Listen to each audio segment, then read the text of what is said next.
I now have to read out the Declaration of Acceptance of Office.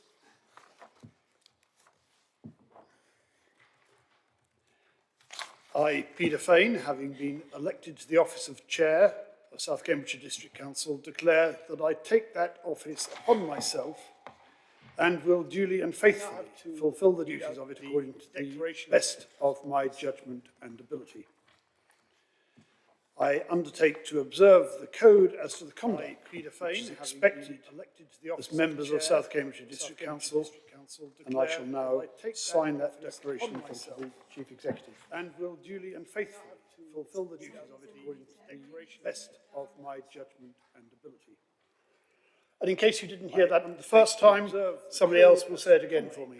Which is expected as members of South Cambridgeshire District Council, and I shall now sign that declaration in front of the Chief Executive. And will duly and faithfully fulfil the duties of the best of my judgment and ability. And in case you didn't hear that the first time, somebody else will say it again for me. As members of South Cambridgeshire District Council, and I shall now issue the ruling saying that and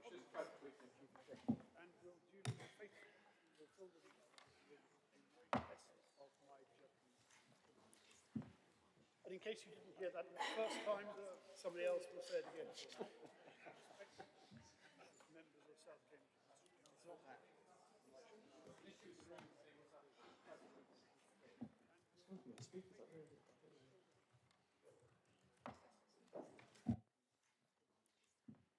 and in case you didn't hear that the first time, somebody else will say it again.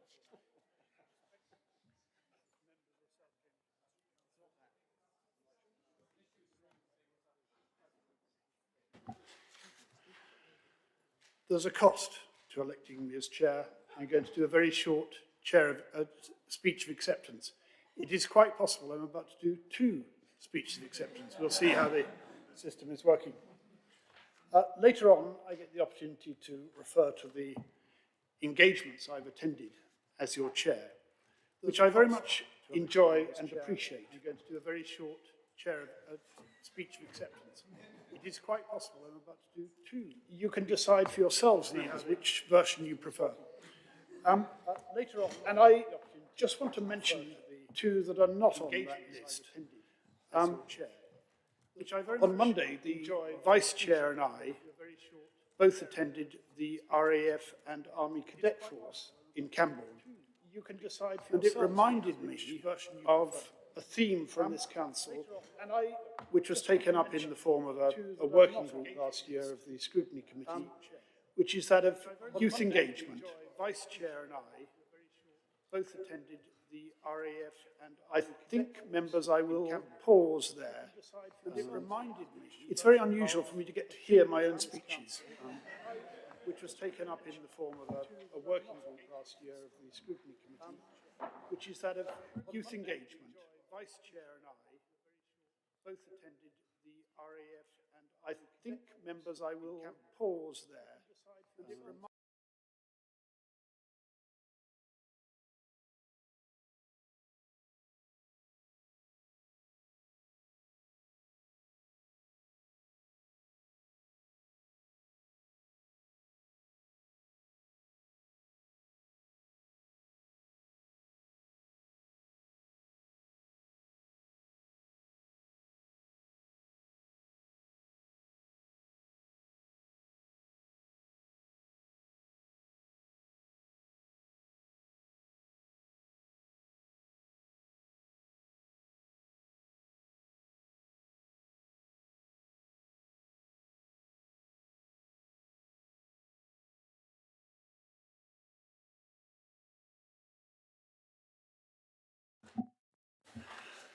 Thank you, members. I shall take that privilege of being interrupted by myself as an indication that I should keep my acceptance speech very short, conscious of the fact that the current Vice Chair wasn't with us still.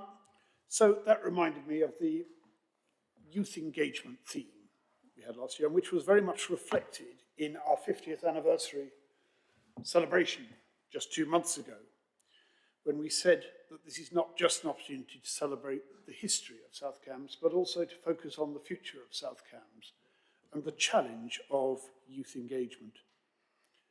You may recall that last year I announced that my charity for the year was to be the Camborne Youth Partnership. I did stress to the Youth Partnership that that was as much about engagement as it was about raising funds for them, which is perhaps fortunate because I have failed abysmally on raising funds for them. That is not, however, the only reason that I'm proposing that they should be the Chair's charity for the year again, because I think that is a continuing theme. I said that that celebration was about the history of South Cambs as well as the future, and I was very glad that 3 of our long-serving officers were able to speak on that occasion, and I learned a lot from that, as I did from another event I was invited to attend yesterday, where I was given the opportunity to present one of the awards at the Staff Excellence Awards. And again, I learned a lot from in particular the videos showing all of the little victories, the little achievements that the staff here are making. And I just take this as an opportunity to emphasize how important, and I think this is to all of us, that relationship with the staff and our reliance on the commitment and dedication of our staff here at South Cambs is to us. I think that is enough from me, and I shall then proceed to next business. Thank you, members.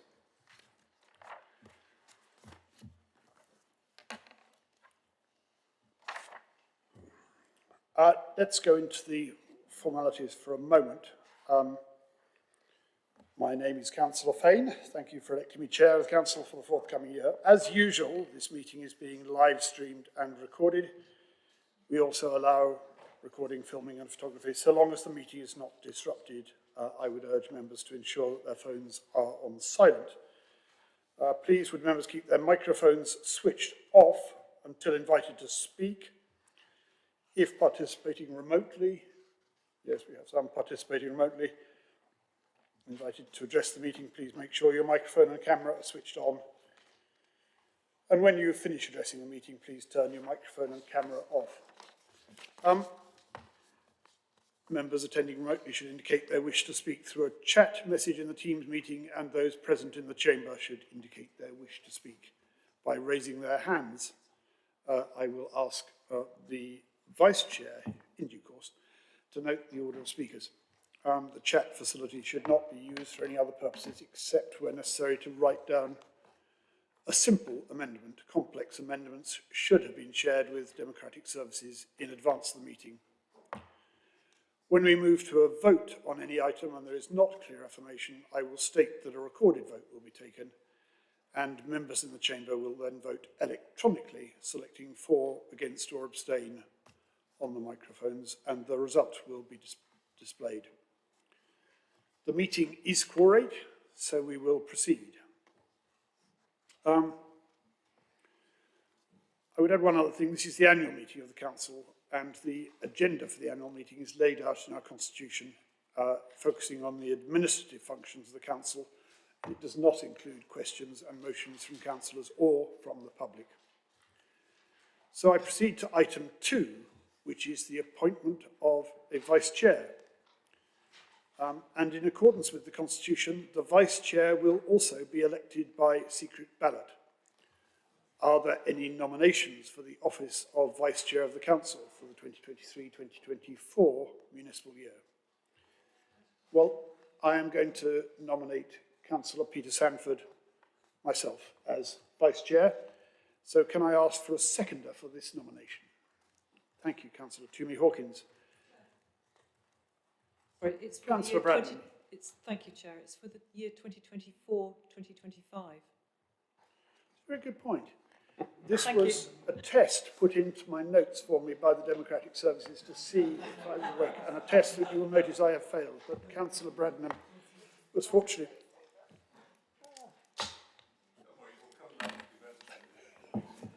I'll get more practice at it. Thank you, members, for your patience. So Councillor Peter Sanford has been nominated by Councillor Dr. Jimmy Hawkins. Are there any other nominations for the role of Vice Chair? I see none. So I then invite Councillor Sanford to leave the room.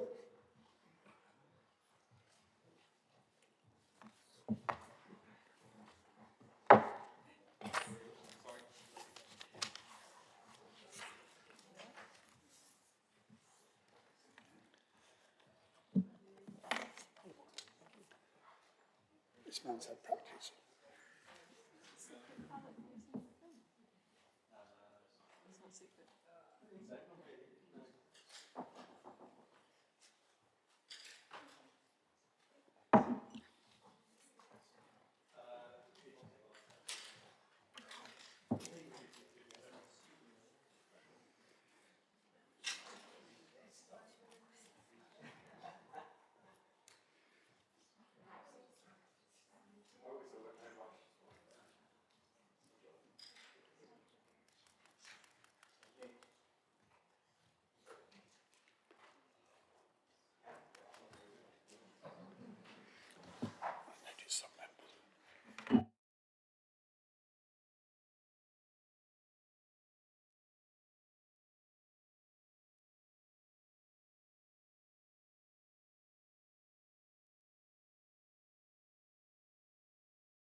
Members, I declare that Councillor Peter Sanford, having been the only candidate, also received the most votes.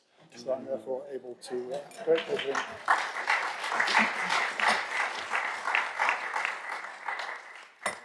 And I will put this over Councillor Sanford, and then Councillor Sanford, you will need to read out the same declaration of office to be signed by the Chief Executive, if you would.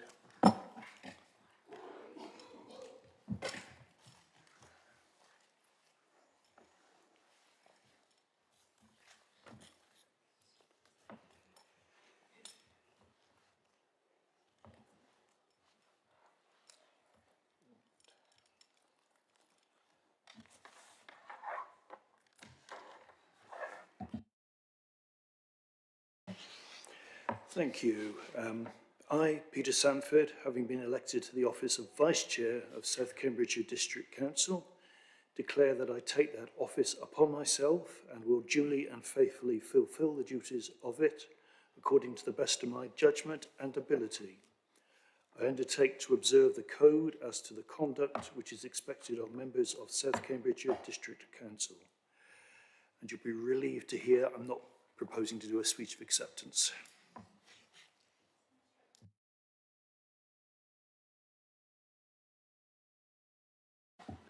We'll just wait while the Vice Chair signs his acceptance, and that is countersigned, and then we will proceed with the meeting.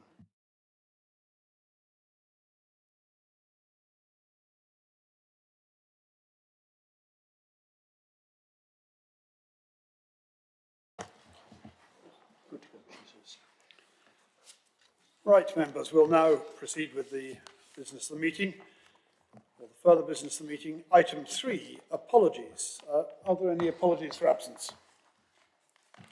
Yes, thank you, Chair.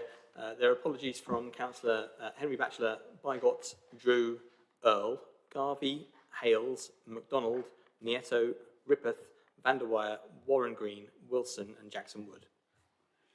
And are there any members who are participating remotely? I think we have Councillor Natalie Warren Green and Councillor Henry Batchelor online, and I understand Councillor Mark Howell also gives his apologies. Any other apologies? Councillor Bhattacharya.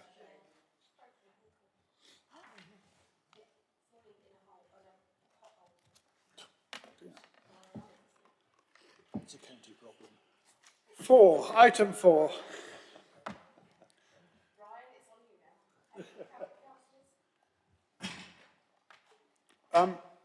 Councillor Bhattacharya has injured herself, I gather, or has been injured. Well, perhaps we should note our concern and best wishes for her.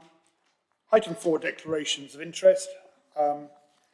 Do any members have any interest to declare in relation to any item of business on this agenda? I should say that if an interest subsequently becomes apparent during the meeting, members should raise it at that point. So, any declarations of interest?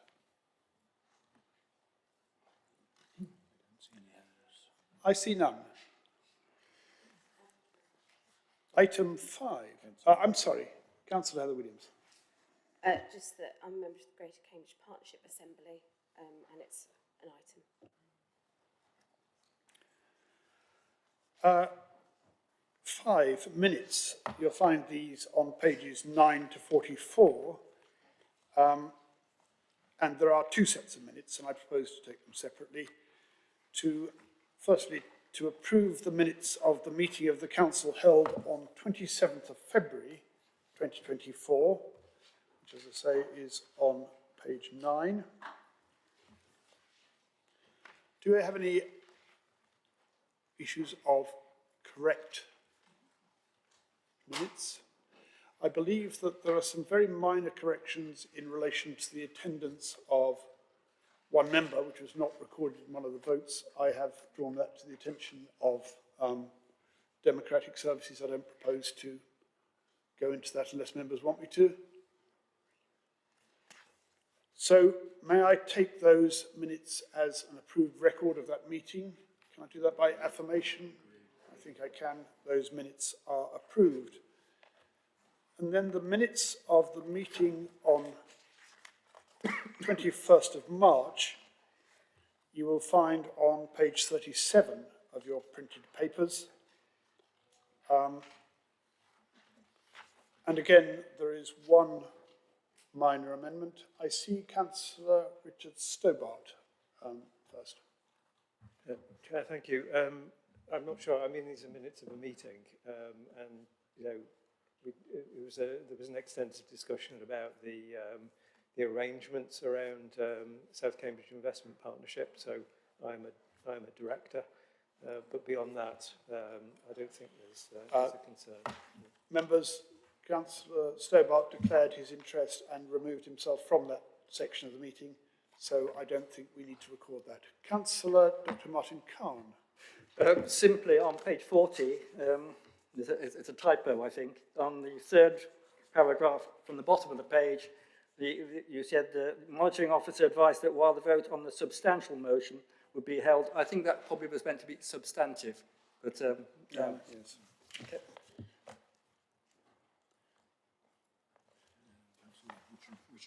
Councillor Dr. Richard Williams. Thank you very much, Chair. This is not a comment to correct the minutes, but I've been advised this would be the right place to raise this. Just on page 39, there are 2 references to things I said. Firstly, I made reference to some comments that were made about a Conservative briefing. I just wanted to put on record that I was satisfied with the explanation I got for that. I was satisfied that it was inadvertent, and I think it's important that I put that on the record, and I was very pleased with the candour and the openness about that issue. Just on the section 151 point, I also raised, I'm very happy with the way that that's being dealt with as well. I just want to put that on the record. Thank you for that. So I think in relation to the voting records, we can leave it to Democratic Services to adjust the numbers accordingly. And with that, can I take it that we can approve these minutes as a correct record of the meeting on 21st of March? Agreed. I take that by affirmation, those minutes are approved.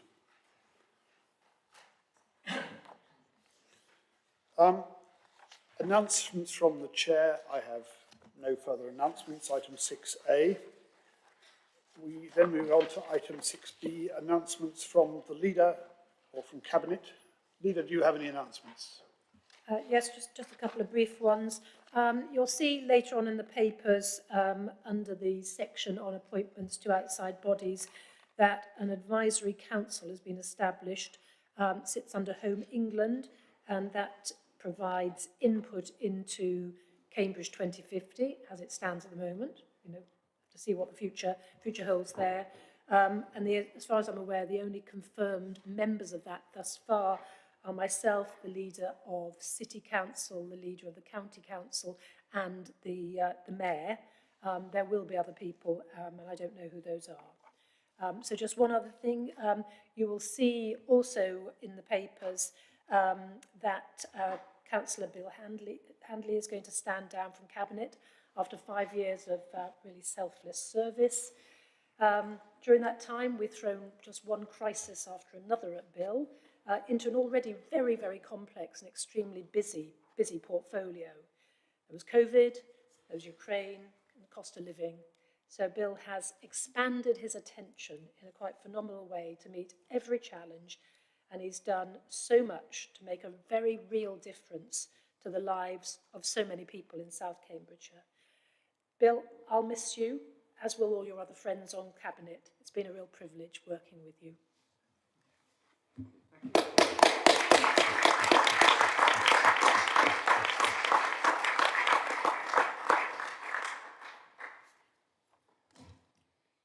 Item 6C, announcements from the head of paid service, none. Item 7, appointments to cabinet, including statutory deputy leader. Leader. Thank you very much indeed, Chair. So the statutory deputy leader will be Brian Milnes, and in alphabetical order, members of cabinet will be Henry Batchelor, who will be taking the communities portfolio.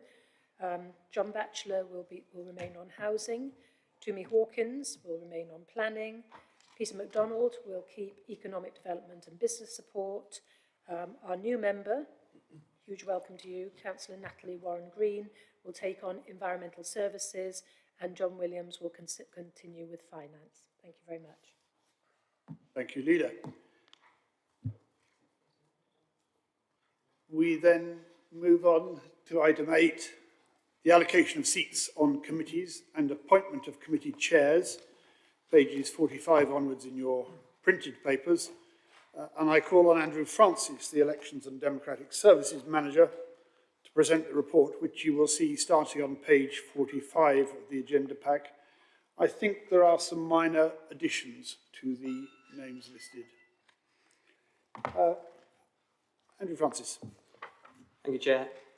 Yes, members, largely as the report, it is to set the size of committees for the forthcoming year and the allocation of seats on those committees, the nominations of the group leaders to who's going to be on each of those committees, to the appointment of the chairs and vice chairs for each of those committees, and to confirm the scheme of delegation for the forthcoming year. As the chair has just pointed out, we have, in the last couple of hours, published a supplementary item to fill a couple of vacancies and to turn a few things around, but I understand the group leaders will already know about that, but hopefully it's all relatively straightforward.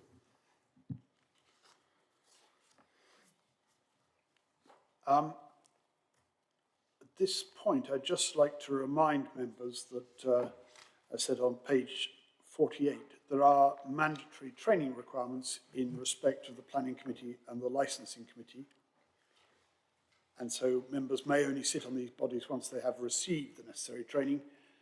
Training for planning officers will be available on 5th of June. I'm not quite sure about arrangements for Licensing Committee at this stage. So, thank you, Andrew Francis. Is there a proposer for this item? Councillor Bridget Smith, thank you. and a seconder for these proposals, Councillor Brian Milnes. Does anyone wish to speak on this item? Lida wishes to speak. Lida, please. Thank you very much. So can I just thank Councillor Heather Williams for organising her group membership to participate in a lot of these very important roles, but also thank all members for their contributions. You know, we couldn't run the organisation and serve the residents of South Cambridgeshire without all of you. So thank you to everybody.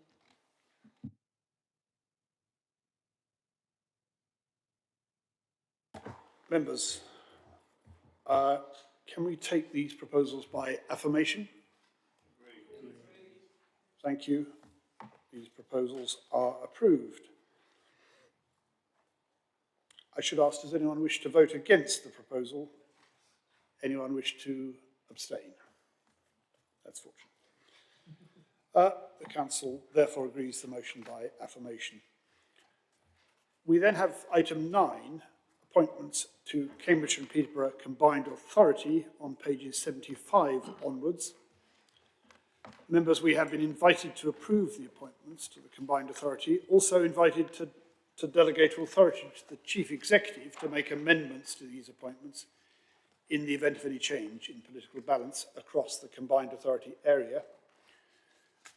Leader, would you confirm the names of your proposed appointments?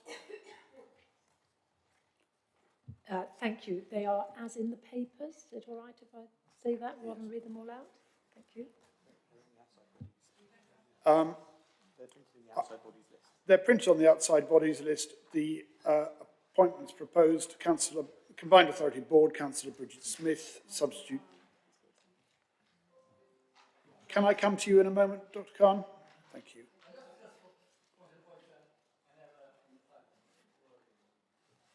Just wanted to point a typo. Khan. Please go ahead, Councillor Khan. On page 81.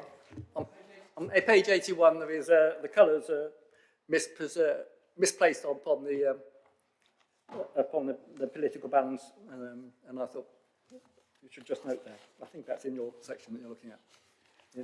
They moved one line out, and it's confusing. Thank you for bringing it to our attention.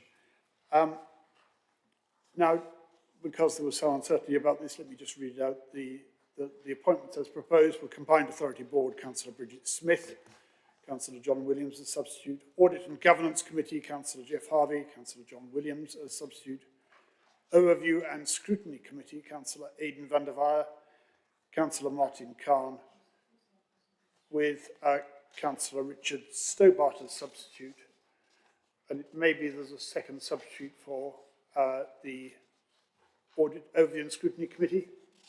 I did, and I've just gone blank. I was looking at you just hoping you were going to nod and help me there. Yes, so Councillor Peter Fane has offered to be the second substitute on scrutiny. Thank you for reminding me. Thank you. Is there a proposer for this item? Thank you, Councillor Bridget Smith. Can I ask for a seconder? Can I ask for a seconder? Yes, second. Thank you, Councillor Williams. Does anyone wish to speak on this item? Members, Councillor Bridget Smith. Thank you. Can I just take this opportunity to thank Andy Francis and all his team for the considerable effort he has to put into chasing us all up, because we don't make it easy for him. So thank you very much indeed, Andy, and all your team. Yes. Members, are you content to take this decision by affirmation? Agreed. Does anyone wish to vote against the proposal? Anyone wish to abstain? The Council therefore agrees the motion by affirmation. And we then come to item 10, appointments to outside bodies on pages 83 onwards. Members were invited to approve appointments to outside bodies. You can see the full list of proposed appointments starting on page 83 of the agenda pack.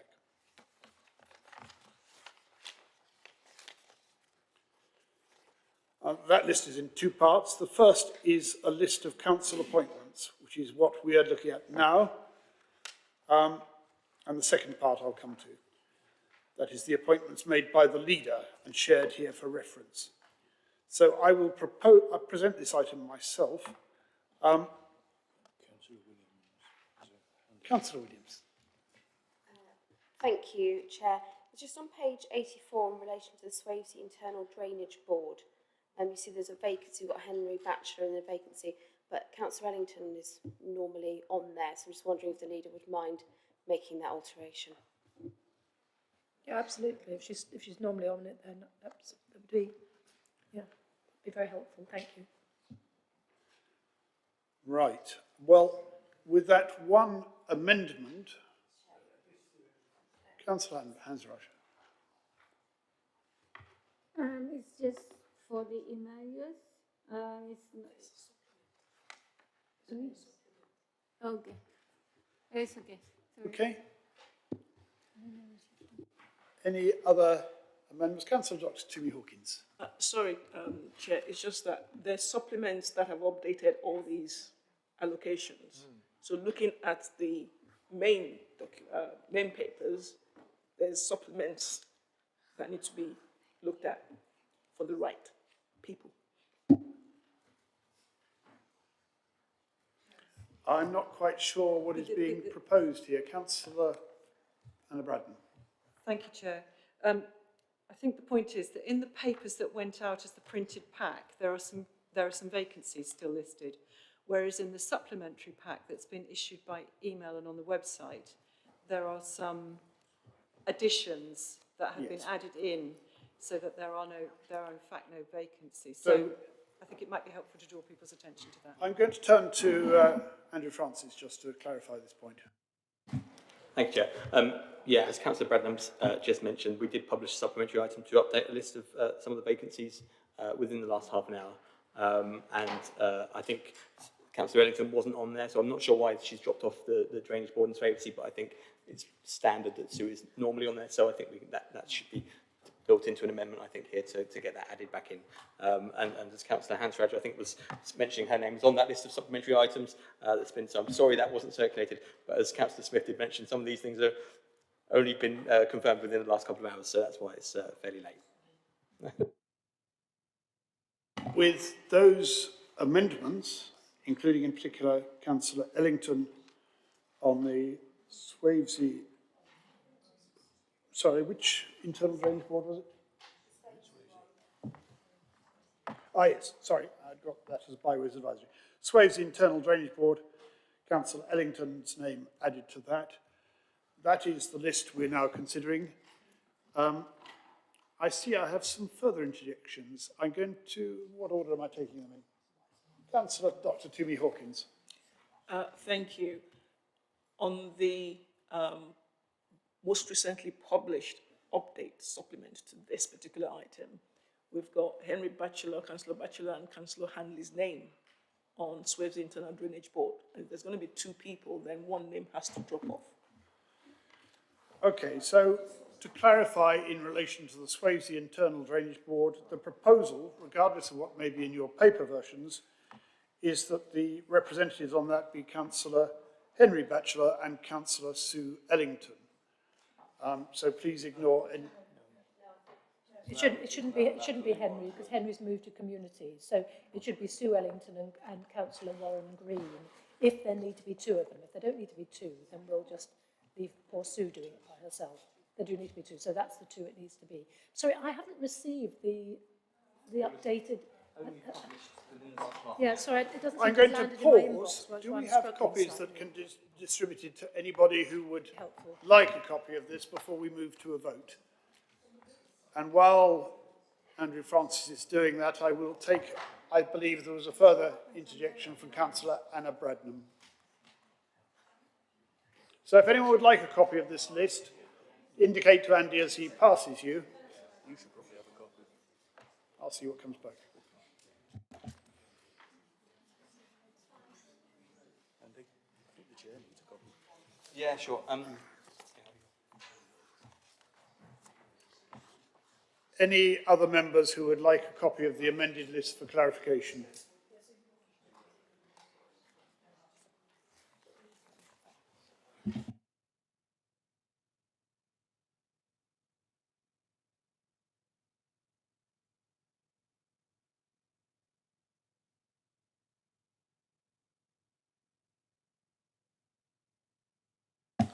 those helpful amendments. I see that I was about to read them out anyway, but so I propose that the list of appointments be approved with the amendments we have discussed and I have proposed.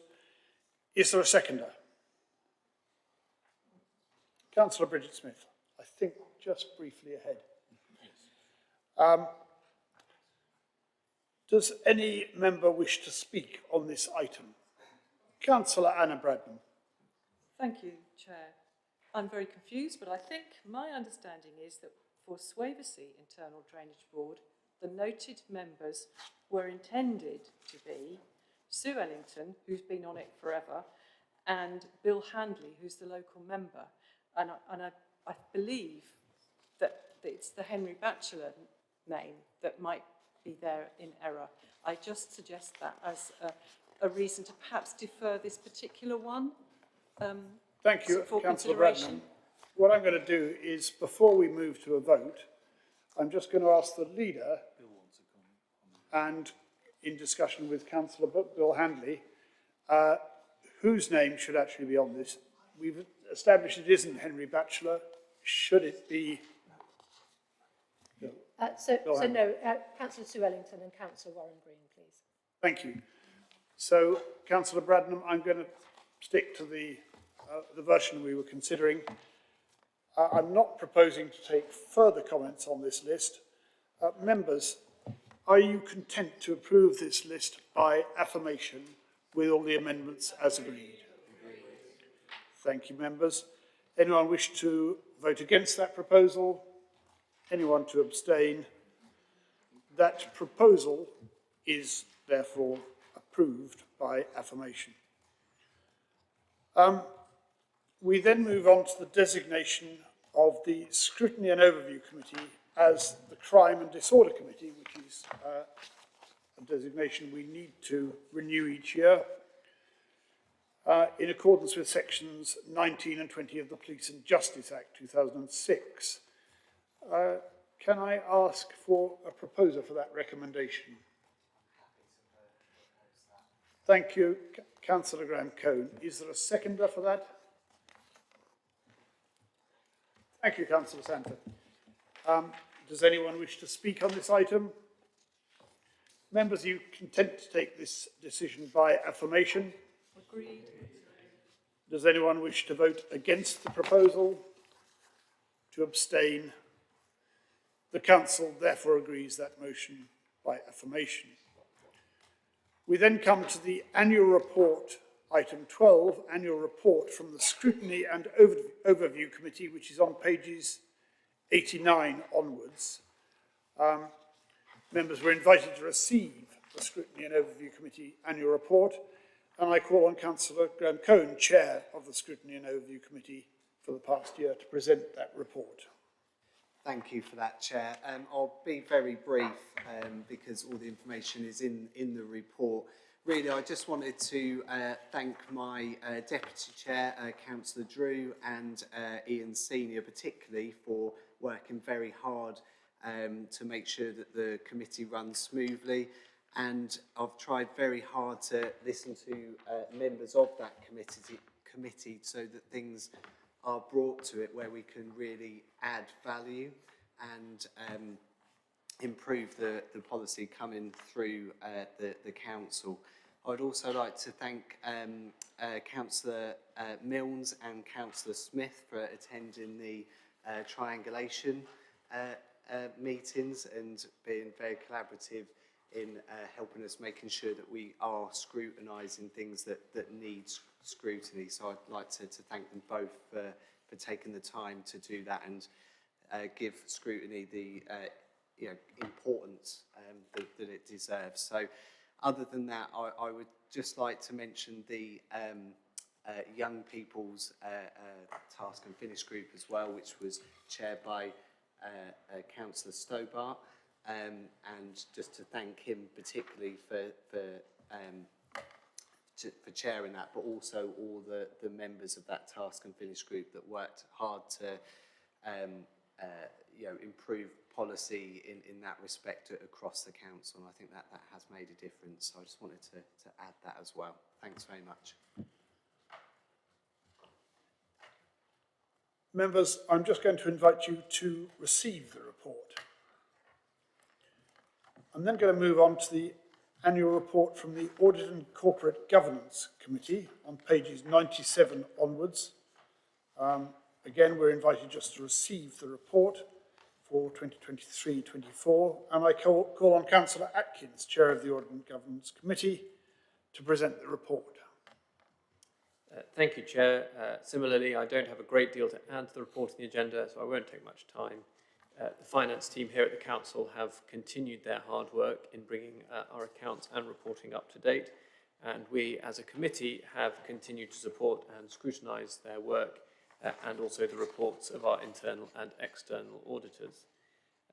Just to bring the report right up to date, I'm sure many members shared my immediate reaction to the announcement of a general election yesterday, aside from the lack of umbrella, which was what will this mean for the system of local government audits, which you may recall are in a state of suspense awaiting legislation which will confirm backstop arrangements for historic audits. So for us, the affected accounts are for the years 21-22 and 22-23. These accounts are fully prepared, but are awaiting an audit of some form or other. Unfortunately, we're still waiting to hear whether the necessary legislative arrangements will be passed before the House rises next week, but we will keep all members informed in the coming months. So for their work in the past year, I'd like to give my thanks to the Vice Chair, Councillor Sandford, Councillor Heather Williams as lead opposition member, indeed all the members and substitutes of the committee, and the many staff who've supported our work, led very ably by Mr. Maddock and Mr. Tully. Thank you very much. Thank you for that report, and I invite the Council to receive that report. Item 14, the annual report from the Civic Affairs Committee for 2023-24, which is on page 111 onwards, 109 onwards. As Chair of the Civic Affairs Committee for the past year, I present that report myself. I would also like to thank my Vice Chairman, Councillor Paul Bearpark, who has rather more experience and has been able to help guide me through procedures, and Patrick Adams of Democratic Services, who has done an enormous amount of work to support the committee. I would just draw attention to the role of the committee includes bringing forward substantive changes to the Constitution for consideration by the Council. That work will be brought forward in due course. Looking to page 112, we had considerable amount of debate on the appointment of an independent member to the Audit Committee, and the appointment is currently underway. That concludes the report. Can I invite Council to note that report? Thank you, members. We then come to item 15, which is the Leader of the Opposition's annual statement, and I invite the Leader of the Opposition, Councillor Heather Williams, to make her annual statement. Thank you, Chair. Members may be happy to hear that I said it had to be within 10 minutes, and if we get anywhere near that, I've gone very off script. So I'm going to try and keep it a bit briefer, and hopefully you'll all only hear it once. So, Chair, when starting this speech, I reflected on how privileged we are to represent this astonishingly beautiful district, which is full of honest, hard-working families. It is our duty as a council to provide only the highest quality services to enable our residents to enjoy life here in South Cambs. Looking back on this past year, I am pleased with the encouraging steps we have made when we've worked collectively together as a council. I was glad to see the Young People's Task and Finish group come to life from the motion I originally submitted nearly 2 years ago. It is encouraging to discover our young residents' knowledge of council services. I think it went farther than actually probably some of our own age peers. And we now have food for thought of how to help young people and make a real difference for them in South Cambs.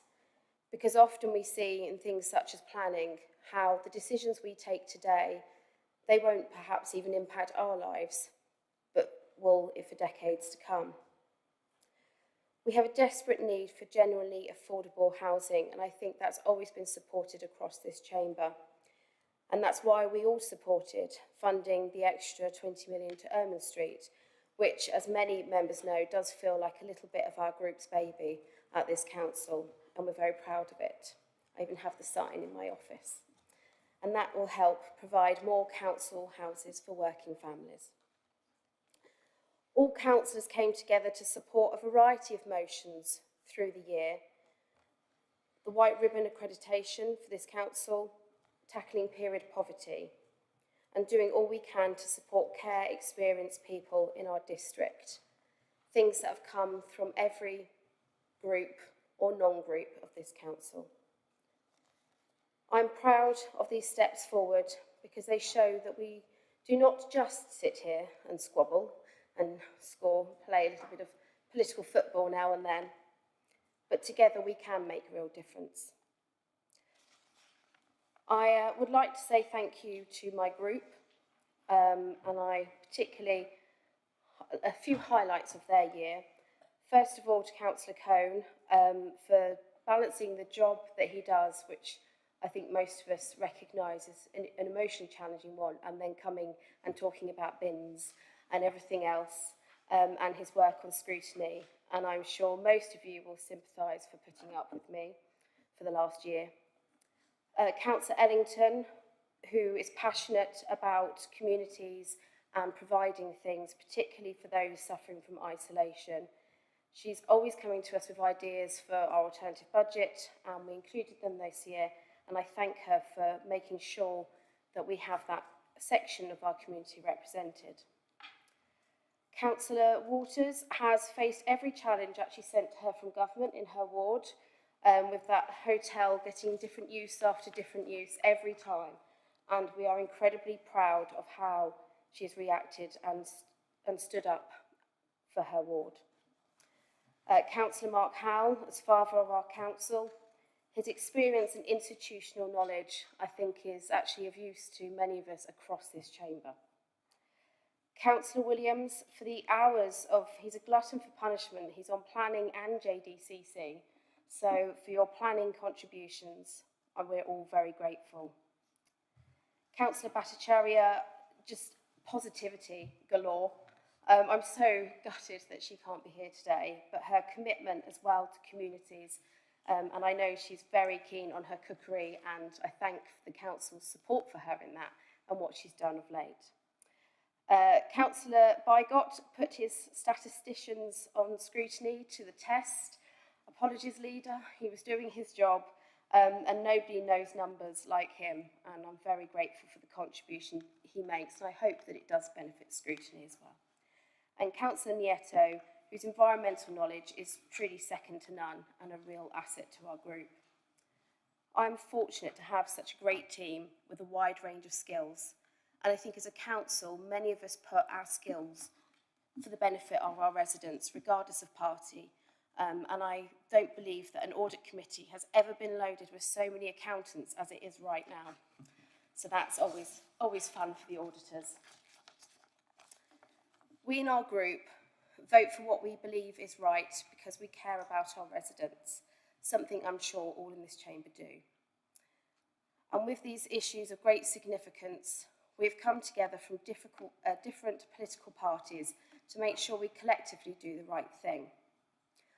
But there are, of course, ongoing things and projects in this council that, it would be a bit boring if we agreed all the time. As a member of the Greater Cambridge Partnership Assembly, I witnessed what felt like trauma to residents with the Cambridge congestion charge.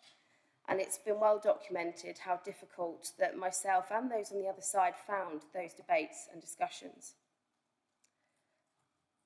Some in our chamber realised about the unfair charge, residents paying £5 a day to drive in our city in an area that included our fantastic world-leading Addenbrooke's and Papworth sites.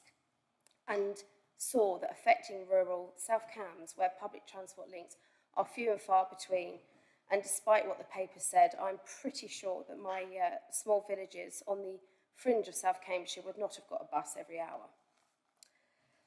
But just when residents breathed a sigh of relief, up popped the Mayor's transport plan, and unfortunately, our representative voting to support road charging, and from my point of view, triggering congestion charge 2.0 for residents. We have consistently raised our concerns about congestion charge and will continue to raise our concerns along with the 58% of residents who said no to the congestion charge. But it does appear that that has fallen on deaf ears, which begs the question, why? Why are you not listening to the 58% of residents who said no? And how much more money will be wasted in plans that then don't get followed through? While as grateful as I am that the congestion charge was stopped at that point, an awful lot of money was spent in the process from those hard-working families. Thanks to this administration's refusal to accept that their residents know best, road charging is still on the table. It remains a potent and lingering threat for our thriving businesses and residents. How disappointing that democracy was not listened to. But as the 4-day week has shown, I say this with a heavy heart, but disgraceful seems to be the norm for democracy. The 15-month 4-day week trial cost taxpayers over £4 million in salaried hours that were not worked. The administration has turned a blind eye to government warnings of financial penalties, ploughing on with the trial despite 2 best value notices now showing severe concerns for residents are not getting value for their money. Our own staff survey showed over a third of our staff were more stressed under the pressure of the 4-day week. And agency staff, plus almost 100 officers, had to work more than 4 days to get their work done. And still, despite this, there has never been an attempt to consult residents, and 80% of us as councillors, elected councillors, have still had no vote. For the sake of our residents, and for the ruling group's namesake with Democrats in it, I believe that that is fundamentally wrong. Using taxpayers' money, which is hard-earned by working 5 days a week, to pay officers a full extra day off each week does to many feel like the meanest form of social injustice. Let me be crystal clear when I say officers of this council are not to blame. After all, who of us wouldn't accept a full-time salary for part-time hours? I am grateful for the support I receive, and I'm sure my group are too, every single day from the officers in this council. You truly are brilliant, and your enthusiasm for local government is infectious, and I'm reminded that there is a whole lot of good in this world when I see many of our officers at work.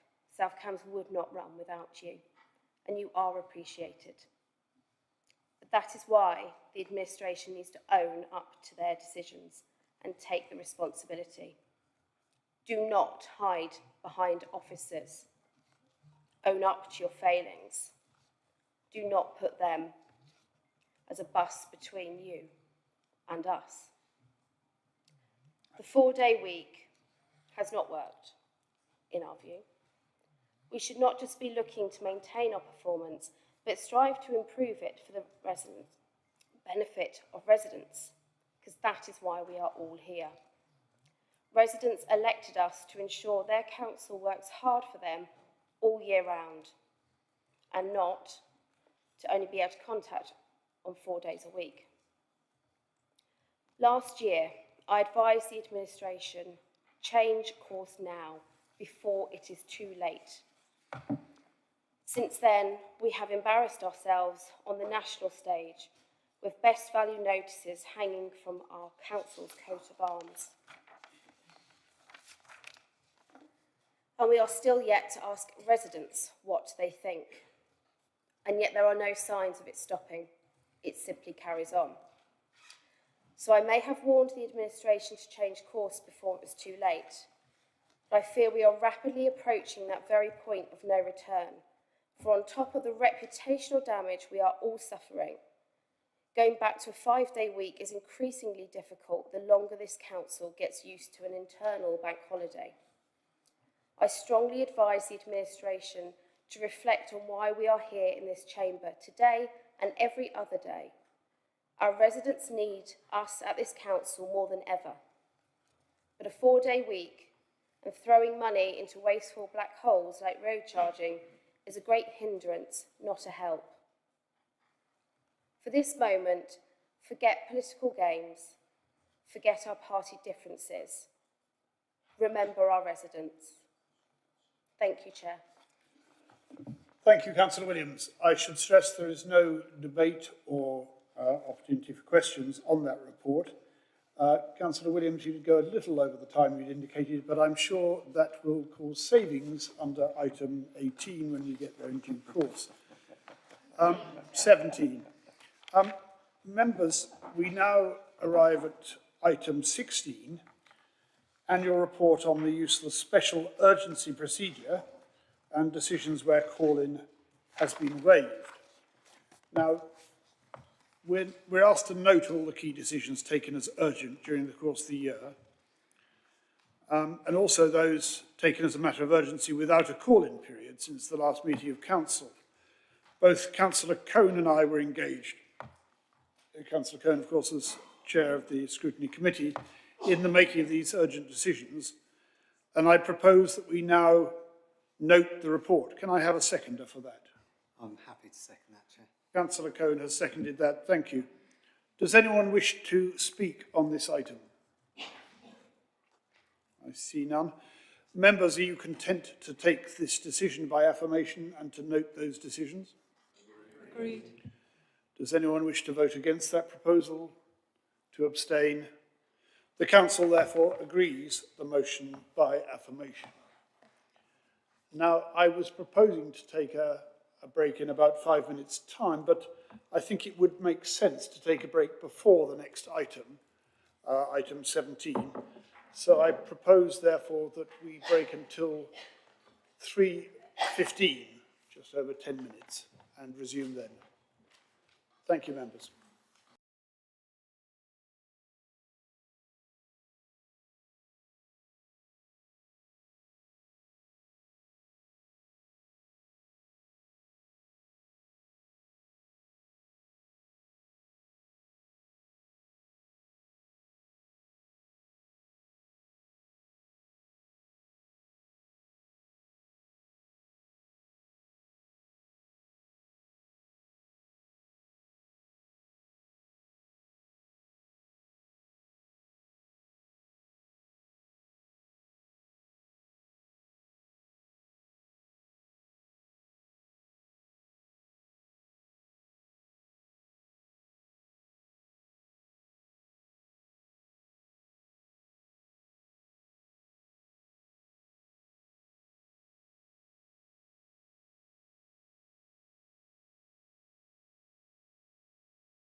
Thank you, members. We are now live. We come to item 17 on our agenda for the meeting on 23rd of May. This is the report on the extension of the best value notice. Now, before I invite the leader to present this report, which is on pages 117 onwards, I'm going to suggest that if this were a motion at an ordinary meeting of council, we would confine it to 30 minutes. We should attempt to do so today, perhaps I should say 28 minutes. If we could keep it relatively brief, that would be appreciated, but that is just guidance from the chair. I would urge all members to listen carefully. I reviewed the meeting in November on the previous best value notice, and I would urge that both sides listen carefully to the comments from the other side. I do ask members to confine their comments to the best value notices. This is not a debate on the 4-day week or other matters. So we now move on to the report on the extension of the best value notice, and I call on Councillor Bridget Smith to present the report and to move the recommendation. Thank you very much, Chair.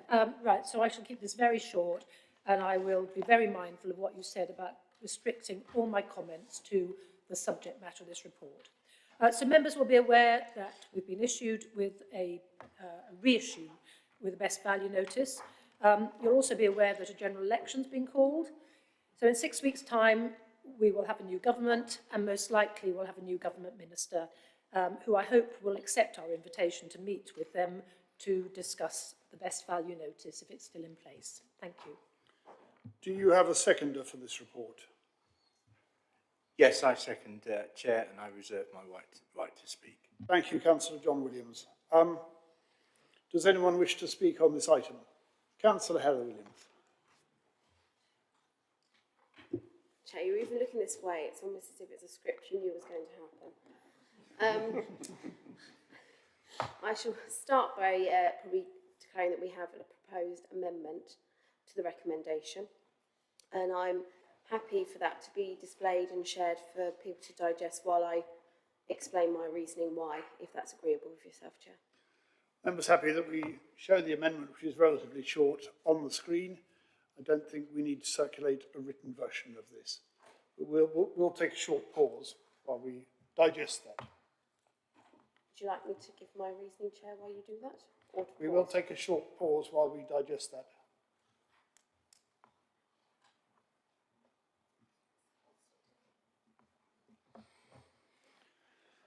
Right. So, Councillor Heather Williams, would you like to propose your amendment? Thank you. And just for clarity, I do have a seconder before people ask. At least I think I do, Councillor. Yes, There we go. So the reason for this sort of option 3, you will recall when we had this debate before, there were 3 options. This time only 2 are presented, and a lot of this is very akin to the 3rd option that was last time. When looking at the best value notice itself, it says around the council not yet fully analysing the long-term impacts of the trial on future decisions. It also refers to the impact of delivery on best value for day-to-day and a removal of the 5th of the capacity of the council. Now, previously, it was that we were in a trial, and I do believe, if I'm misquoting the leader, but I believe the leader said it was fit and proper that the trial be finished. Okay, we disagreed on that, but I believe that's my recollection. Whereas now we're at a stage where that trial has ended. There is not a trial, but there is continued work in practice. And we also know that this best value notice is the second one to be served. So in my view, that means that there was not enough evidence demonstrated by the council to satisfy the first one, hence we are where we are. There's no longer a trial. So, in my mind, I believe the trial ended on the 31st of March. And then the agreement of Cabinet was that the continued working practices would go on until there was consultation and final decision, but the actual trial itself has ended.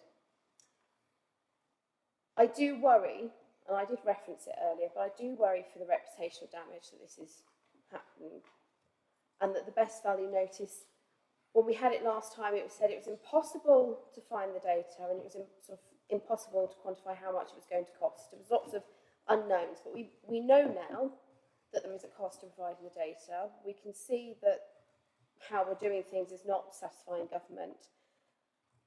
Now, we've been told that the consultation needs to happen after another consultation before we can get a permanent decision. But there's nothing stopping us as a council following that, Cabinet ceasing the current working arrangements and the best value be withdrawn.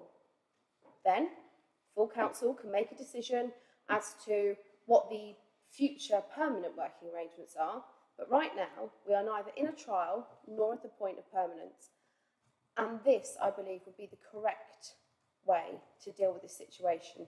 We do not need this best value notice to be over our heads at the moment. It's really a shame that this is what it's come to, and I would ask you to really consider that option and think what's right for the council. Because for me, that is. And then those officers that are having to do the weekly submissions and everything else can be doing other things for residents. And just to be clear, we wouldn't have this had we listened to the warnings at the start. So this best value notice has been brought upon the administration by themselves.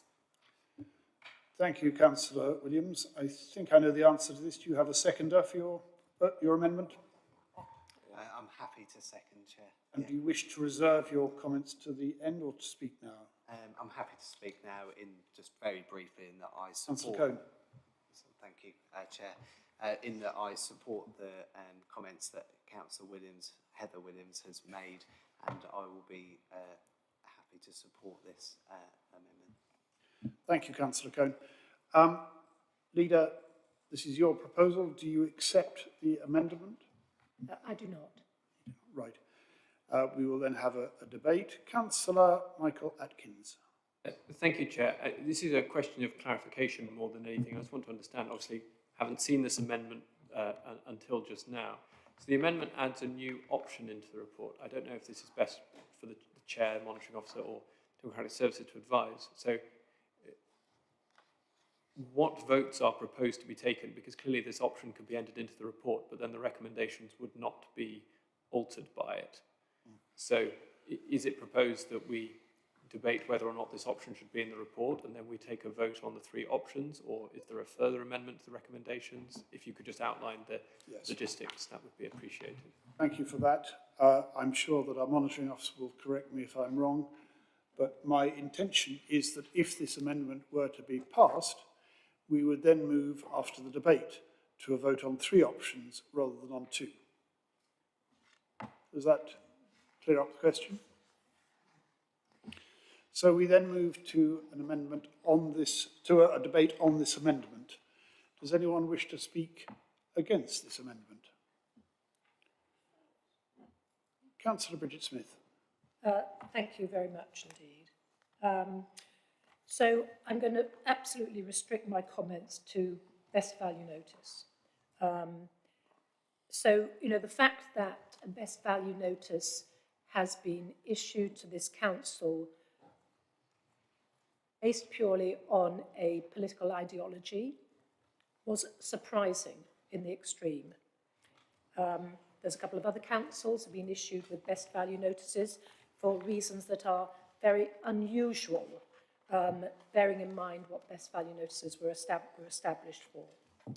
So it's not a surprise to me that this was reissued, but I still challenge the justification for it being issued in the first place. In direct reference to the motion, by the 10th of June there won't be a government. in order to make a decision about anything. So, you know, government is going into recess the end of next week, so there will be nobody there to make these decisions anyway. So, you know, it doesn't make sense that way. But, you know, we have chosen to continue as we have done with the last best value notice in place. As far as I'm concerned, nothing has changed, so we continue now up until whatever happens in 6 weeks' time when there is new government, when, as I said in my introduction, I sincerely hope we have a local government minister who accepts our invitation to discuss this.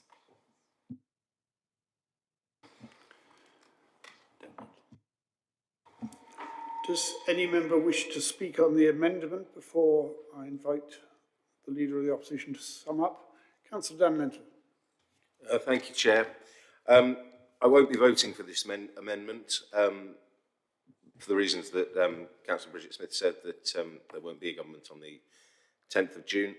I'm also completely uncertain how this trial is meant to stop, if that is the will of this council.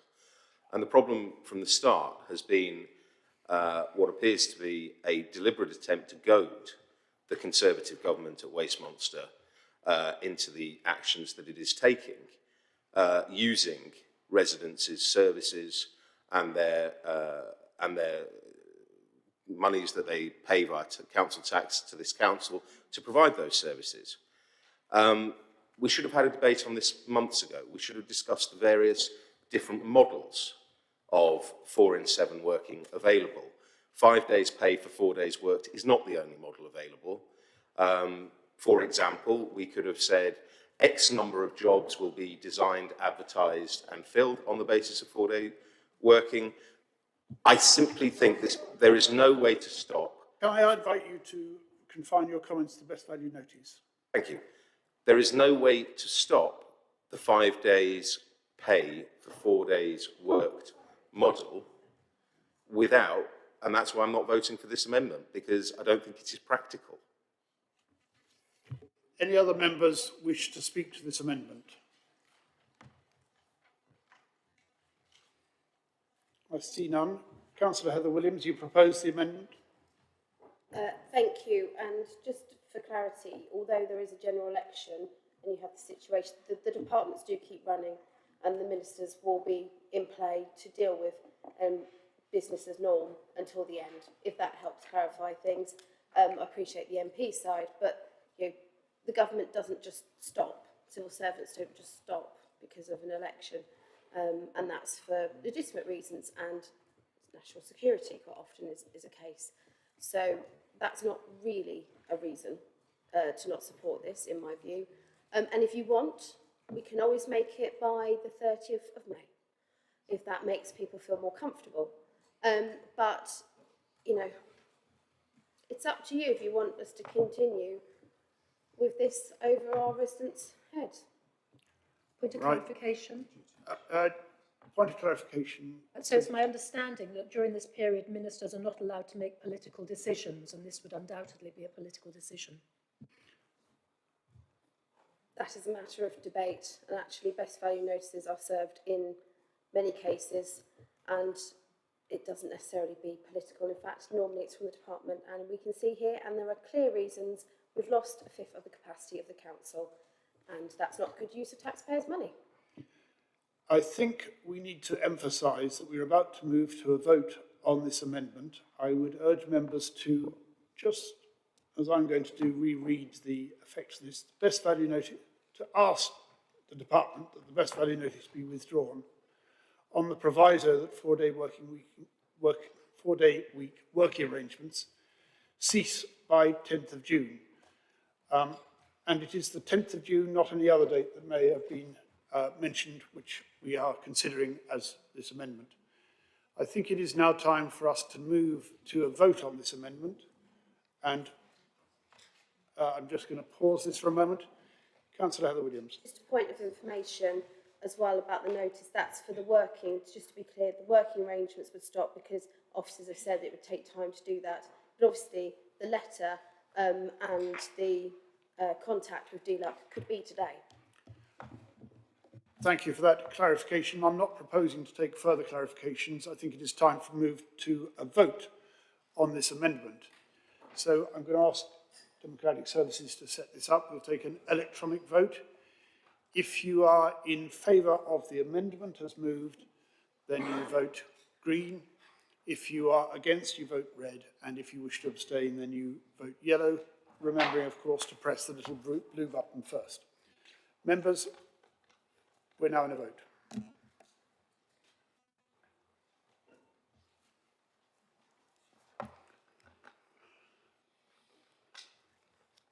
Has everyone voted who wants to vote?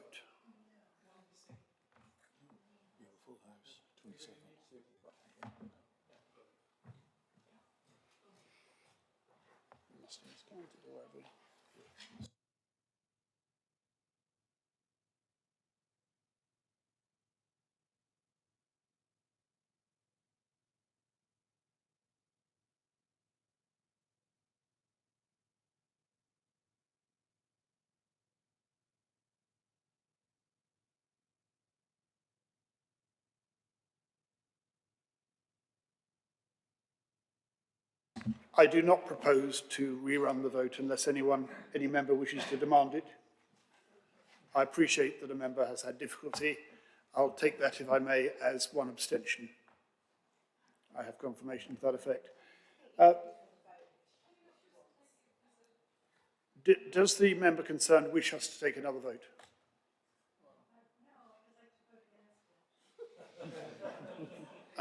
In that case, we will have to take another vote. I'm advised that I'm wrong. I always like to be advised that I am wrong. The member can vote against without being able to do so electronically. So I would now ask Democratic Services to just clarify the result for us and read out the numbers.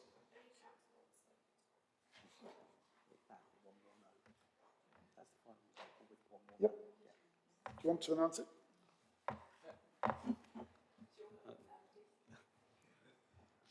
Yeah, thanks, Chair. The amendment's been defeated by 23 votes, I think, to 5. Thank you. Thank you. So, members, that amendment is defeated, and we now move back to the proposal from Councillor Bridget Smith. Does anyone else wish to speak to the proposal before you on the agenda paper? I see no others. Any others wish to speak to the proposal? Councillor Heather Williams. Thank you, Chair. Both of the options are not... Chair, would you like me to... Could I just request that the amendment be now taken down? Thank you. Give him a chance, Councillor Bratton, give him a chance. We're going to just take a short pause for a moment. Okay.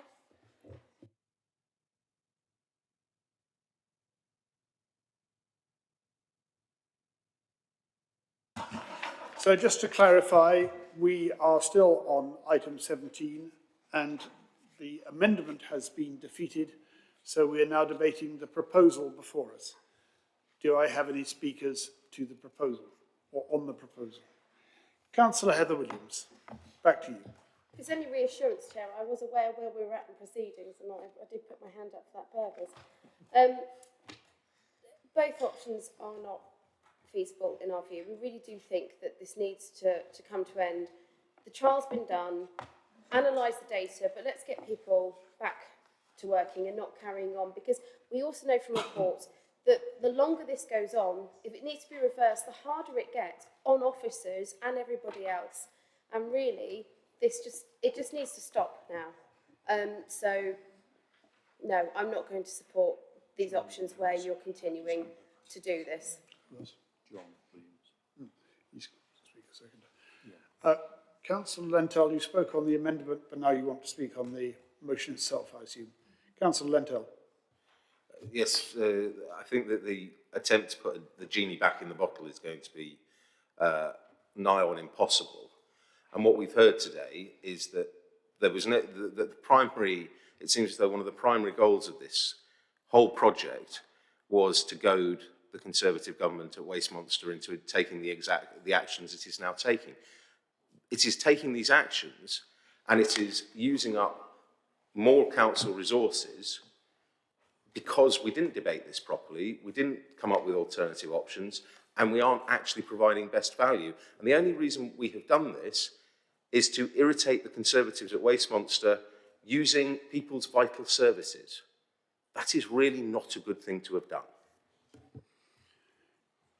Any other speakers on the... I will come to Councillor John Williams later, reserving his right as seconder.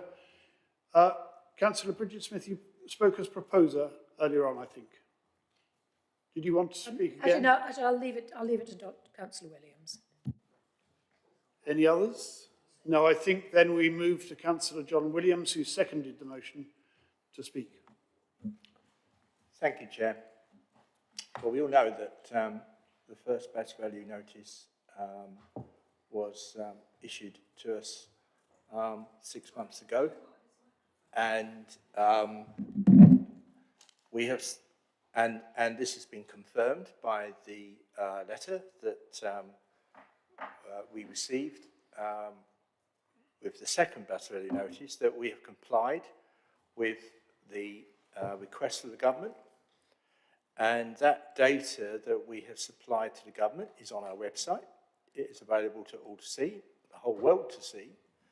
And that has shown that, that this council is continuing to perform well, that there is no reason for us to be issued with a best value notice at all. And in fact, the government has not in any way criticised the way that this council has performed during the 6 months of the first best value notice. As the leader has said, it therefore came as a bit of a surprise to us to be issued with a second best value notice, asking us to continue providing the same data that we provided in the first. But I would say that if you look at one of the reasons why they want to continue with a best value notice is the fact that they want us to properly analyse the long-term impacts of the trial before making a decision on the trial.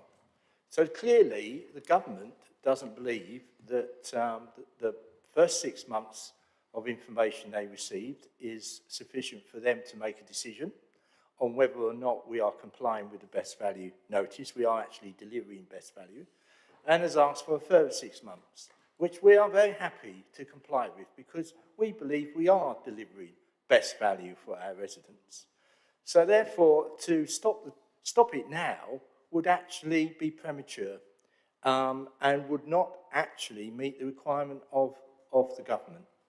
So we are very happy to continue supplying the information and the data that's required under the second best value notice so that we can demonstrate what the long-term impacts are of the 4-day week.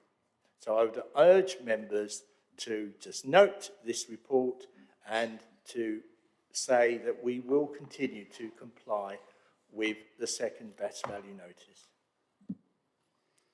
Thank you, members. We now move to a vote on the recommendations as set out in paragraph 2 on page 117 of the pack. If you support that recommendation, you vote in favour, and if you oppose that recommendation, you vote red against. Obviously, yellow to abstain. Can we now set up an electronic vote on that proposal?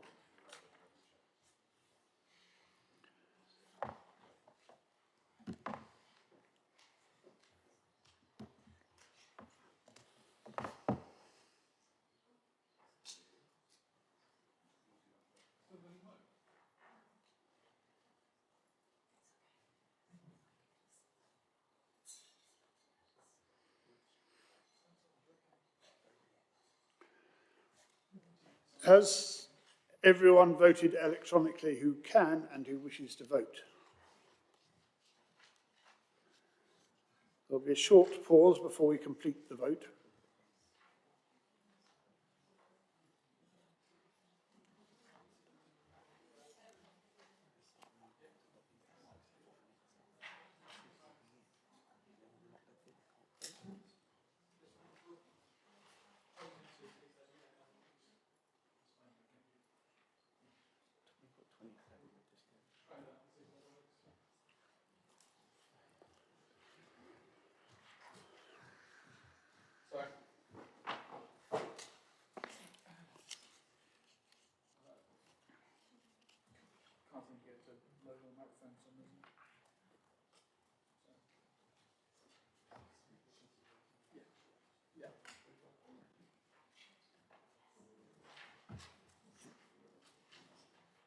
Success.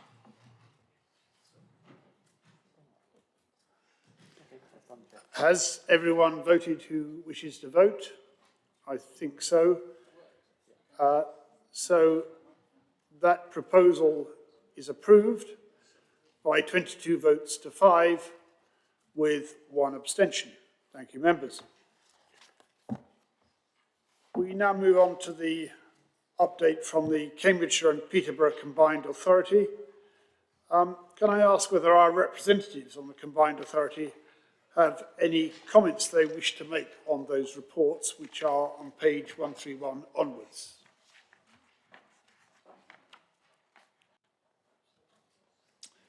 Are there any? I've got no comment. Are there any questions for our representatives on the Combined Authority? I see none. That item is noted. We move on then to item 19, Greater Cambridge Partnership. Council is invited to note the update from the GCP on page 155. Do our representatives on the GCP have any comments they wish to make? Nothing to add, thank you, Chair. Are there any questions for our representatives on the GCP? I see none. No vote is required. That item is noted. Item 20, update on the Oxford to Cambridge Pan-Regional Partnership. There have been no board meetings of the Oxford to Cambridge Pan-Regional Partnership. Therefore, for this meeting, there is no report to discuss. Item 21, Chair's engagements as listed.